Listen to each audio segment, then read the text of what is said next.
Asante Mheshimiwa Mwenyekiti, nashukuru sana kwa majibu mazuri ya serikali, na mimi nakiri kwamba tumeona wakipambana kutatua migogoro.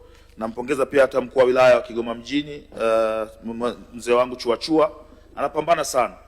Lakini nataka nimkumbushe Mheshimiwa Waziri, katika dunia hii kuna vitu vitatu peke yake ambavyo mtu anaweza kupambana kufa na kupona: hela, ardhi na mapenzi.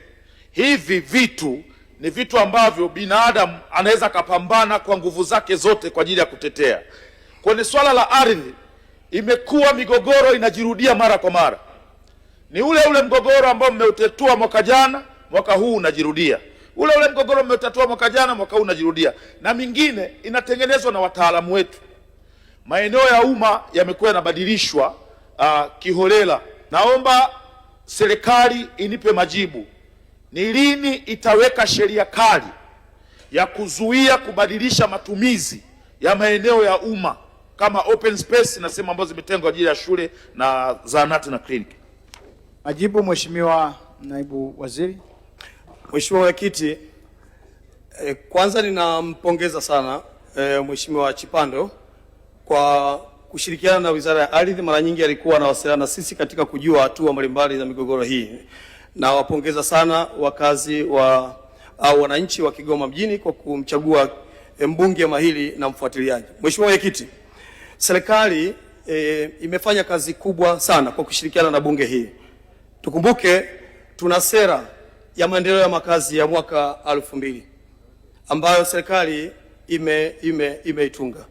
Lakini pia tuna sera ya ardhi ya mwaka 95 ya toleo la mwaka 2023. Lakini pia tuna sheria ya mipango miji ambayo ni sura 355.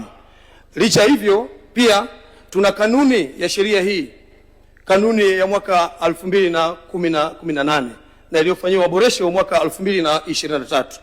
Yote haya yamefanyika kwa sababu wanataka kusimamia sekta ya ardhi, hususan kwenye kupanga lakini kumilikisha na hata kusimamia matumizi yake. Mheshimiwa Mwenyekiti, uwepo wa sheria hizi na sera hizi na kanuni ndiyo msingi mkubwa. Hapo tunachotakiwa ni kutoa tu angalizo kwa watu wote wanayependa kutumia maeneo ya wazi bila kufuata utaratibu. Maelekezo ya Waziri wa Ardhi yako wazi. Tutakwenda kubomoa kuanzia hatua ya kupanga kuleta matofali yako, tukikuta kwenye msingi, tukikuta umejenga bila kujali gharama uliyotumia, tutaenda kubomoa na kukuelekeza ufuate sheria zinazotakiwa. Mheshimiwa Mwenyekiti, naomba kuwasilisha.